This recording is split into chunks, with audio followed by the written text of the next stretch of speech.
Hello my dear friends, हमारी YouTube channel गुरु classes में आप सभी का स्वागत है। आज का सेशन रीजनिंग का होगा और आज हम लोग उन सभी टॉपिक्स के जो इम्पोर्टेंट फैक्ट या फिर कह सकते हैं जो इम्पोर्टेंट फार्मूला है उन्हें देखेंगे। जो क्वेश्चन डायरेक्ट फार्मूले से आ जाते हैं उन सभी फार्मूले को हम लोग आज ही देखेंगे। तो आइए हम लोग अपने सेशन को स्टार्ट करते हैं और फर्स्ट टॉपिक होगा। फर्स्ट टॉपिक किसका होगा? रैंकिंग का। किसका होगा? रैंकिंग का। फर्स्ट टॉपिक होगा रैंकिंग का। फर्स्ट टॉपिक का फर्स्ट फार्मूला है टोटल कैसे निकालेंगे। टोटल कैसे निकालेंगे? तो टोटल निकालने के लिए दाएं से प्लस बाएं से माइनस 1। टोटल निकालने के लिए क्वेश्चन में दाएं से स्थान दिया होगा और बाएं से स्थान दिया होगा। उन दोनों को जोड़ करके उनमें से एक को घटा देंगे। दाएं से और बाएं से स्थान क्वेश्चन में दिया होगा, उसमें से दोनों को जोड़कर उसमें से एक को घटा देंगे तो टोटल मालूम हो जाएगा। सेकंड फार्मूला होगा लेफ्ट। लेफ्ट मतलब होगा दाएं। दाएं से अगर स्थान निकालना होगा तो क्या करेंगे? सबसे पहले टोटल क्वेश्चन में दिया होगा, उसमें एक जोड़ देंगे और दोनों में से बाएं को घटा देंगे। बाएं से स्थान दिया होगा, क्वेश्चन दिया होगा, उस क्वेश्चन में टोटल दिया होगा और बाएं से स्थान दिया होगा, तो टोटल में एक जोड़ करके इसमें से बाएं को घटा देंगे जो कि क्वेश्चन में दिया होगा, तो दाएं से स्थान मालूम हो जाएगा। तीसरा होगा राइट। पूछेगा राइट निकालने के लिए। राइट मतलब बाएं निकालने के लिए कहेगा या फिर बाएं से स्थान निकालने के लिए कहेगा। तो क्या करेंगे? क्वेश्चन में टोटल दिया होगा, टोटल में एक जोड़ेंगे और इसमें से दाएं का स्थान दिया होगा प्रश्न में, उसमें से घटा देंगे।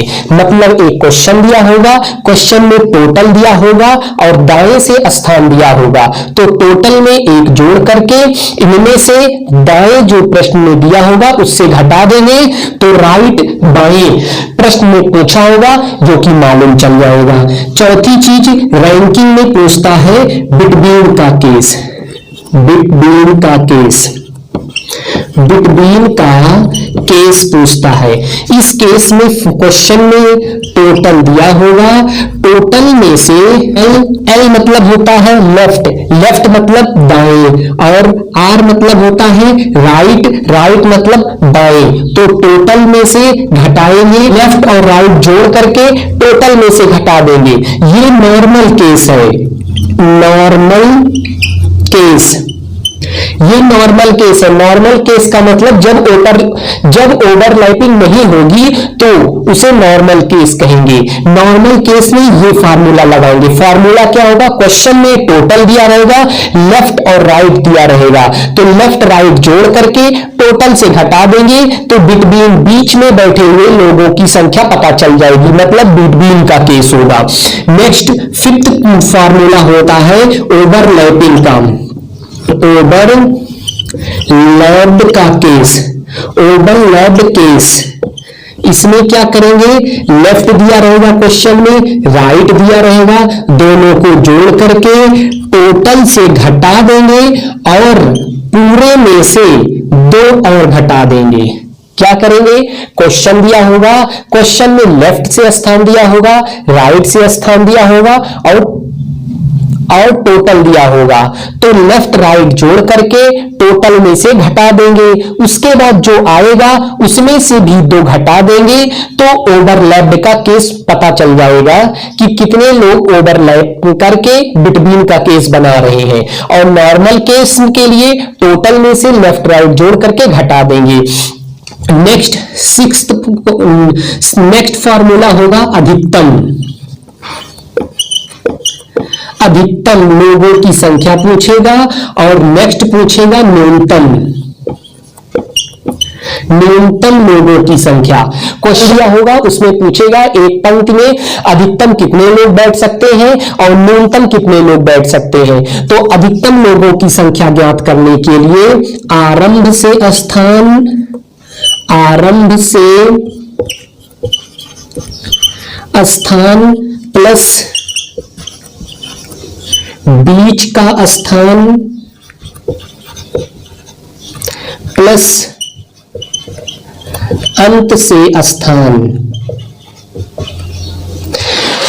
अधिकतम निकालने के लिए आरंभ से स्थान प्लस बीच का स्थान प्लस अंत का स्थान तीनों क्वेश्चन में दिया रहेगा। आरंभ से स्थान भी क्वेश्चन में दिया रहेगा, बीच का स्थान भी क्वेश्चन में दिया रहेगा, अंत से भी स्थान क्वेश्चन में दिया रहेगा। तीनों को जोड़ देंगे तो अधिकतम लोगों की संख्या निकल जाएगी। न्यूनतम लोगों की संख्या निकालने के लिए कहेगा तो दाएं से स्थान देगा, दाएं से स्थान देगा और बाएं से स्थान देगा, दोनों को जोड़ देंगे और फिर मध्य से स्थान देगा। मिडिल मतलब बीच में बैठे हुए लोगों की संख्या देगा और उसमें से दो जोड़ देंगे। क्या मतलब हुआ? फार्मूला तैयार हो गया। न्यूनतम लोगों की संख्या पूछेगा तो दाएं से स्थान प्रश्न में देगा, बाएं से स्थान क्वेश्चन में देगा, बीच में बैठे हुए लोगों की संख्या भी क्वेश्चन में देगा। तो दाएं और बाएं को जोड़ करके फिर उसके बाद मध्य में, जो मध्य बीच में बैठे लोगों की संख्या होगा उसमें दो जोड़ करके दाएं और बाएं जो जोड़े होंगे उसमें से मध्य में दो जोड़ेंगे, उससे घटा देंगे, बस न्यूनतम लोगों की संख्या मालूम हो जाएगी। एक बार हम लोग फार्मूला रिवीजन कर लेते हैं।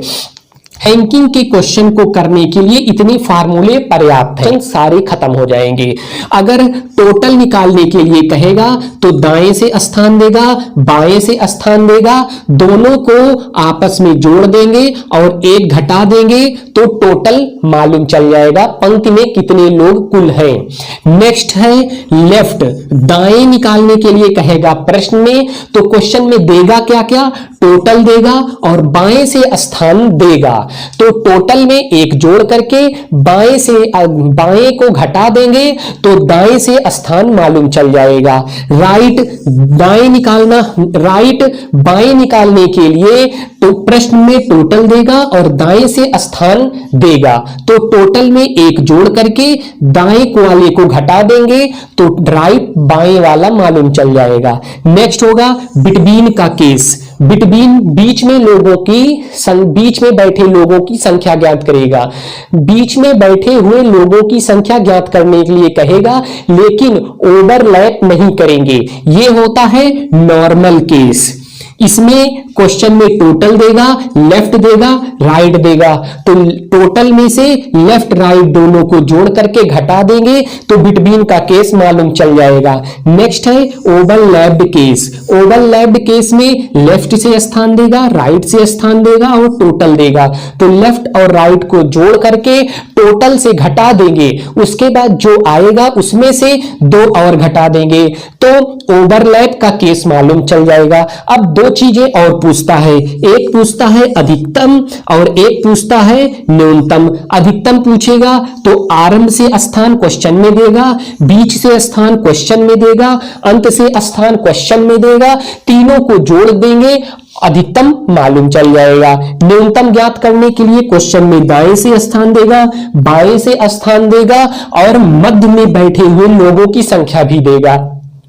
तो दाएं व बाएं को जोड़ देंगे, उसमें से मध्य में बैठे हुए लोगों की संख्या में दो एक्स्ट्रा जोड़ करके दाएं और बाएं में से घटा देंगे तो न्यूनतम मालूम चल जाएगा। रैंकिंग ज्ञात करने के लिए टोटल, लेफ्ट ज्ञात करेंगे, बाएं, बिटवीन, ओवरलैप, अधिकतम और न्यूनतम, इतने ही फार्मूले पे क्वेश्चन बनते हैं। इतने से ही रैंकिंग के सारे क्वेश्चन सॉल्व हो जाएंगे। अब हम लोग नेक्स्ट देखेंगे होगा डायरेक्शन। कौन सा? डायरेक्शन। डायरेक्शन टॉपिक होगा दिशा। इससे जो जो इंपॉर्टेंट चीजें हैं उसे हम लोग निकाल लेते हैं क्वेश्चन को सॉल्व करने के लिए। सबसे पहले दिशा होती है सबसे इंपॉर्टेंट। दिशा हम लोग बना नहीं पाते और वहां गलत हो जाता है। इसे कहेंगे ईस्ट। ईस्ट मतलब पूरब। इसे कहेंगे वेस्ट मतलब पश्चिम। इसे कहेंगे नॉर्थ। नॉर्थ मतलब उत्तर, उत्तर। इसे कहेंगे साउथ, साउथ मतलब दक्षिण। ये ईस्ट, वेस्ट, नॉर्थ, साउथ, पूरब, पश्चिम, उत्तर, दक्षिण हो गया। अब दिशाएं कितनी होती हैं? दिशाएं कुल कितनी होती हैं? मुख्य दिशाएं कितनी होती हैं? तो मुख्य दिशाएं 4 होती हैं। ईस्ट, पूरब, वेस्ट, पश्चिम, नॉर्थ, उत्तर, साउथ, दक्षिण। उपदिशा, उपदिशा कितनी होती है? उपदिशा भी 4 होती है। उपदिशा किसे कहते हैं? इसे कहते हैं उपदिशा। 4 कहां कहां होती हैं? यहां यहां होती हैं, आप देख लीजिए। पूरब और उत्तर के बीच एक दिशा होती है, इसे उपदिशा कहते हैं। उत्तर और पश्चिम के बीच एक दिशा होती है, इसे उपदिशा कहते हैं। पश्चिम और दक्षिण के बीच एक दिशा होती है, उपदिशा। दक्षिण और पूर्व के बीच एक दिशा होती है, उपदिशा। और ये कितने अंश पर होती है? अगर कभी भी कह देता है, इसे लिखेंगे कैसे? सबसे पहले पूरब लिखेंगे या उत्तर लिखेंगे? नाम क्या होगा?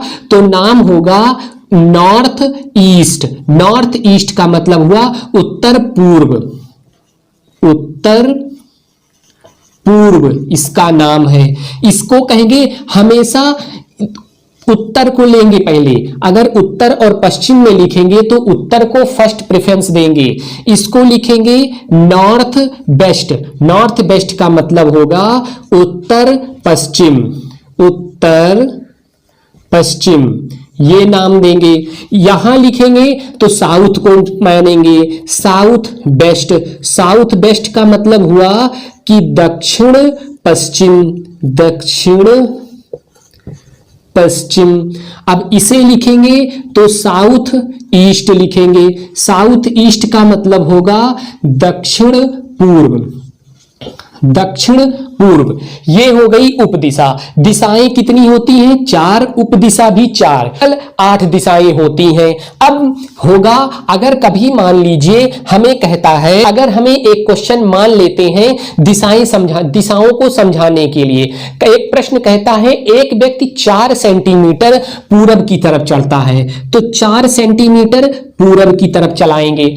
स्केल पटरी तो हमारे पास होगी नहीं, तो इतना मान के लाइन को खींचेंगे कि 4 सेंटीमीटर हो जाए, तो 4 सेंटीमीटर पूरब की चलेंगे। ये मुख्य बिंदु हुआ, 4 सेंटीमीटर पूरब की तरफ चला। अब फिर कहता है कि ए से एक व्यक्ति 4 सेंटीमीटर पूरब चलकर बी पर पहुंचता है। अब बी से व्यक्ति 3 सेंटीमीटर उत्तर पूर्व की तरफ मुड़ता है। बी से व्यक्ति 3 सेंटीमीटर उत्तर पूर्व की तरफ मुड़ता है, तो उत्तर पूर्व ना तो उत्तर की तरफ जाएगा ना ही पूरब की तरफ जाएगा, उत्तर और पूरब के बीच में जा रहा है। हमेशा ऐसे कहेगा तो उसको 45 डिग्री पर लेकर जाएंगे। ये पूरा होता है 90 डिग्री, पूरा 90 डिग्री होता है तो आधा 45 डिग्री पे ले जाएंगे। तो इसको हमेशा ऐसे बनाएंगे, 45 डिग्री पर लेके जाएंगे और 3 सेंटीमीटर मानेंगे। लाइन हमेशा हिसाब से खींचेंगे, लगे 3 है, 4 है, 4 3 छोटी होनी चाहिए, 4 बड़ी होनी चाहिए। ये 45 डिग्री, तो ये भी 45 डिग्री होगा। ये 45, ये 45, 45 और 45 जोड़ेंगे तो 90। अब पता चल गया होगा कि हमेशा ये 45 डिग्री पर ही होगा। डायरेक्शन के क्वेश्चन को करने के लिए इतने फैक्ट हमेशा जहन में होने चाहिए, तो डायरेक्शन के क्वेश्चन कभी गलत नहीं होते। एक चीज और है डायरेक्शन में, अगर हमारा फेस उत्तर की तरफ है तो दाएं हमेशा ये होगा, दाएं इधर मानेंगे, बाएं को इधर मानेंगे, बाएं दाएं। ऐसे मुंह हमारा है तो उत्तर मेरा सिर की तरफ होगा, दक्षिण पैर की तरफ होगा, पूरब ये होगा, पश्चिम ये होगा, तो दाएं ये होगा, बाएं ये होगा। ध्यान रखिएगा, अगर इतने सारे चीजें डायरेक्शन में याद हैं तो डायरेक्शन के क्वेश्चन कभी गलत नहीं होंगे। हमेशा क्वेश्चन को सॉल्व करते हुए एक चीज ध्यान रखिएगा कि अगर 3 सेंटीमीटर कहता है तो 3 सेंटीमीटर के लगभग लाइन खींचेंगे मानकर। 4 खींचने के लिए कहेगा तो ये जो 3 सेंटीमीटर की लाइन खींचे हैं इससे बड़ी होनी चाहिए, जिससे क्वेश्चन करने में जब फिगर बनेगा तो सही बनेगा, नहीं तो फिगर गलत बन जाएगा और उत्तर भी गलत आएगा। 4 सेंटीमीटर कहे तो 3 सेंटीमीटर से बड़ी ही होनी चाहिए। कहीं 4 कहे तो बिना नापे बनाना, ये 3 से छोटी बनाएंगे तो क्वेश्चन गलत हो जाएगा। इसलिए सब चीजों को ध्यान रखना है। नेक्स्ट टॉपिक होगा अब हम लोगों का होगा क्यूब। किससे होगा? क्यूब से होगा।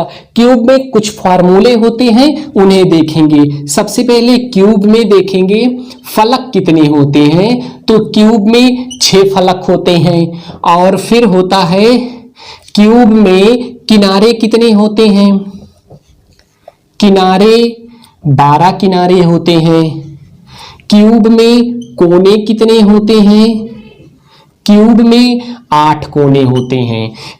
क्यूब अपने कमरे को क्यूब मान सकते हैं। फलक 6 होते हैं। ये जो 6 फलक हैं, फलक किससे किससे बनते हैं, तो फलक एक फलक मिलते हैं।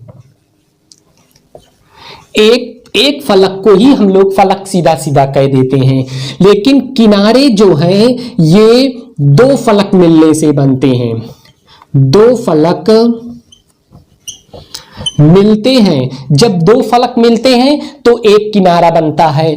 कोने कितने फलक के मिलने से कोने बनते हैं, तो 3 फलक के मिलने से, 3 फलक जब मिलते हैं तो एक कोना तैयार होता है। इसमें फार्मूला कितना कैसे पूछेगा, पूछेगा 3 फलक,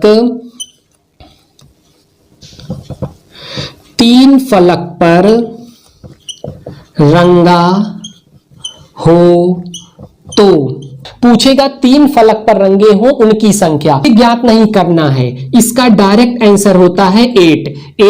3 फलक पर रंगा हो उनकी संख्या 8 होती है, ये डायरेक्ट याद कर लेना है। नेक्स्ट है 2 फलक पर रंग हो तो, 2 फलक पर रंगा हो तो ज्ञात करने के लिए फार्मूला होता है 12n-2। नेक्स्ट है एक फलक पर रंगा हो तो उसके लिए फार्मूला होता है 6n-2 का होल स्क्वायर। नेक्स्ट है 0 साइड पर, 0 साइड पर रंगा हो तो उसके लिए फार्मूला होता है n-2 का होल क्यूब। नेक्स्ट है कुल घनों की संख्या, कुल घनों की संख्या पूछेगा तो n का क्यूब, n का क्यूब कुल घनों की संख्या। अब आप लोगों के जहन में एक क्वेश्चन आया होगा कि ये n क्या है। n का मतलब होता है, n निकालने के लिए सीधा बड़े घनों की संख्या, बड़े घनों की संख्या बटे छोटे घनों की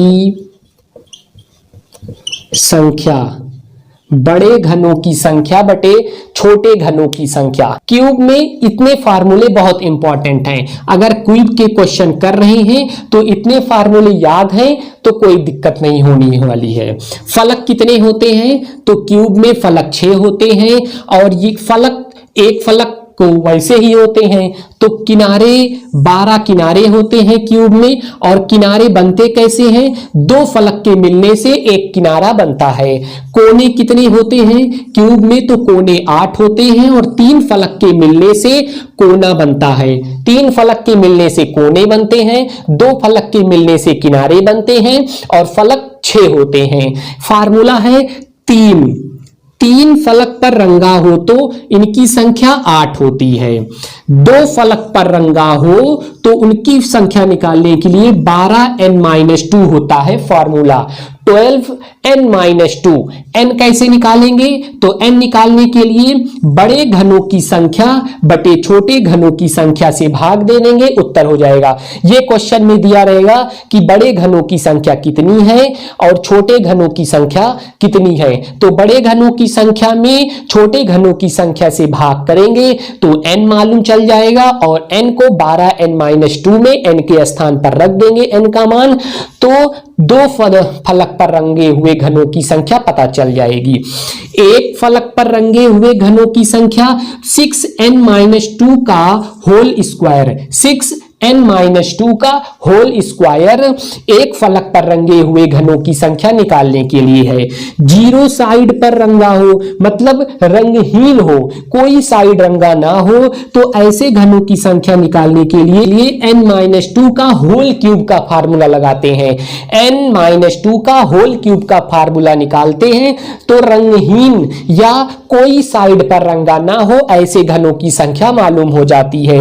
कुल घनों की संख्या निकालना हो n क्यूब कुल घनों की संख्या मालूम हो जाएगी। n क्यूब करेंगे तो कुल घनों की संख्या होगा, n-2 का होल क्यूब करेंगे तो कोई सतह या कोई साइड रंगीन नहीं होगी, उसकी संख्या मालूम हो जाएगी। 6n-2 का होल क्यूब 6n-2 का होल स्क्वायर करेंगे तो एक फलक पर रंगे घनों की संख्या, 12n-2 करेंगे तो 2 फलक पर रंगे हुए घनों की संख्या और 8 सीधा उत्तर चुन लेंगे तो 3 फलक पर रंगे हुए घनों की संख्या मालूम चल जाएगा। क्यूब में इतने फार्मूले बहुत इंपॉर्टेंट हैं, इतने फार्मूले मालूम रहेंगे तो फिर क्यूब के कोई क्वेश्चन फंसने वाले नहीं हैं, सारे क्वेश्चन हो जाएंगे। नेक्स्ट हम लोग देखते हैं अब जानवरों से संबंधित क्वेश्चन आते हैं, जैसे 2 पैर वाले जानवर कितने हैं, 3 पैर वाले जानवर कितने हैं, हाथ मिलाने वाले लोगों की संख्या, गिफ्ट देने वाले लोगों की संख्या, ऐसे क्वेश्चन बहुत आते हैं। तो उनको भी उनसे संबंधित ऐसे क्वेश्चन को करने के लिए तो 4 फार्मूला हैं, उन्हें भी देख लेते हैं। जैसे 2 पैर वाले जानवर,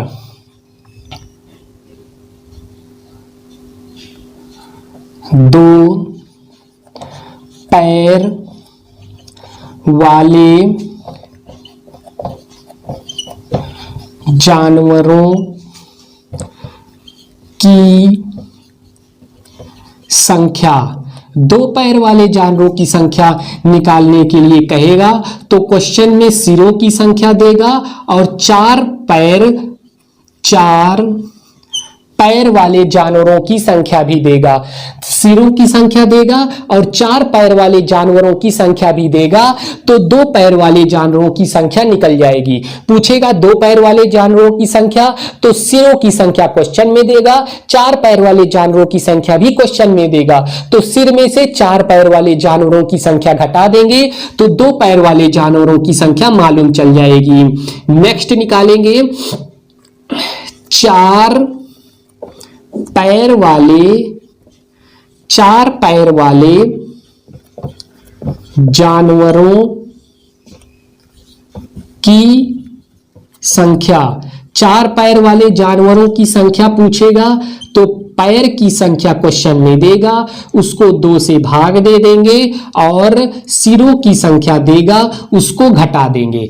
क्वेश्चन में देगा क्या, पैर की संख्या देगा, सिर की संख्या देगा और पूछेगा 4 पैर वाले जानवरों की संख्या, तो जो पैर की संख्या दिया रहेगा उसको 2 से भाग देंगे, जो मालूम होगा उसमें से सिरों की संख्या घटा देंगे तो 4 पैर वाले जानवरों की संख्या मालूम चल जाएगी।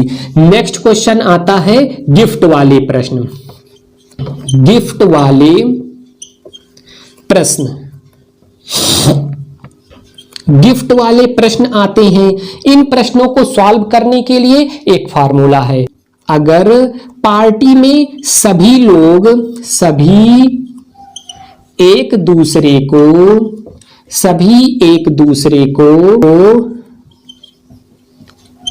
गिफ्ट दे तो इसके लिए फार्मूला है n-1,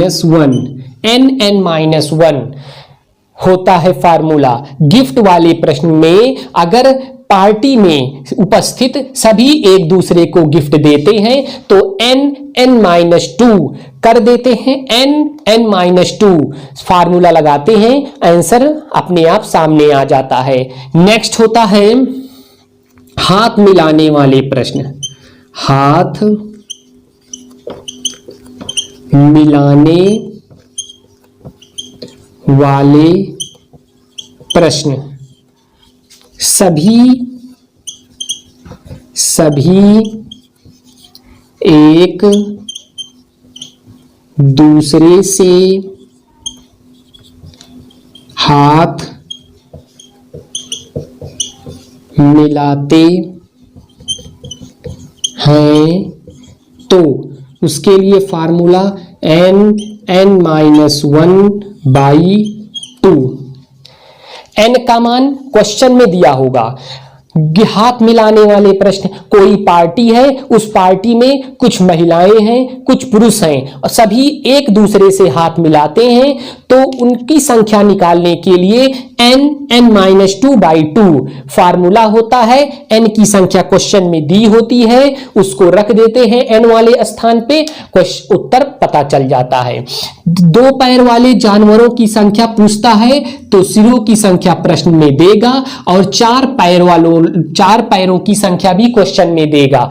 तो सिरों की संख्या से चार पैर वाले जानवरों की संख्या को घटा देंगे तो दो पैर वाले जानवरों की संख्या मालूम चल जाएगी। नेक्स्ट है चार पैर वाले जानवरों की संख्या पूछेगा तो पैर की संख्या क्वेश्चन में देगा और सिरों की संख्या क्वेश्चन में देगा। तो पैरों की संख्या में 2 से भाग दे देंगे, जो उत्तर मिलेगा उसको उसमें से सिरों की संख्या घटा देंगे तो चार पैर वाले जानवरों की संख्या पता चल जाएगी। नेक्स्ट क्वेश्चन पूछता है गिफ्ट वाले प्रश्न। कोई पार्टी हो रही है, उसमें महिला पुरुष को गिफ्ट देते हैं तो अगर सभी पार्टी में सभी लोग मतलब महिला और पुरुष दोनों लोग एक दूसरे को गिफ्ट देते हैं तो उसके लिए फार्मूला होता है n-1। n में से एक घटा करके n से गुणा कर देते हैं तो सभी एक दूसरे को गिफ्ट देने वाले प्रश्न सॉल्व हो जाता है। नेक्स्ट है हाथ मिलाने वाले प्रश्न। कोई पार्टी हो रही है, उसमें कुछ महिलाएं हैं, कुछ पुरुष हैं और सभी एक दूसरे से हाथ मिलाते हैं। सभी एक दूसरे से हाथ मिलाते हैं तो उसको की संख्या ज्ञात करने के लिए n-1 n-1/2 फार्मूले पे रख देंगे और लोगों की संख्या पता चल जाएगी। n का मान प्रश्न में दिया होगा। ये चार फार्मूला और हैं जो पैरों की संख्या, जानवरों, दो पैर वाले जानवर, चार पैर वाले जानवरों की संख्या के लिए ये दो क्वेश्चन, गिफ्ट वाले प्रश्नों के लिए ये वाले प्रश्न, ये वाला फार्मूला और हाथ मिलाने वालों के लिए ये वाला फार्मूला। ये चार फार्मूला बहुत इंपॉर्टेंट हैं, एग्जाम में क्वेश्चन आते ही रहते हैं बरसाती पीले मेढक की तरह। इनको भी देख लीजिए। नेक्स्ट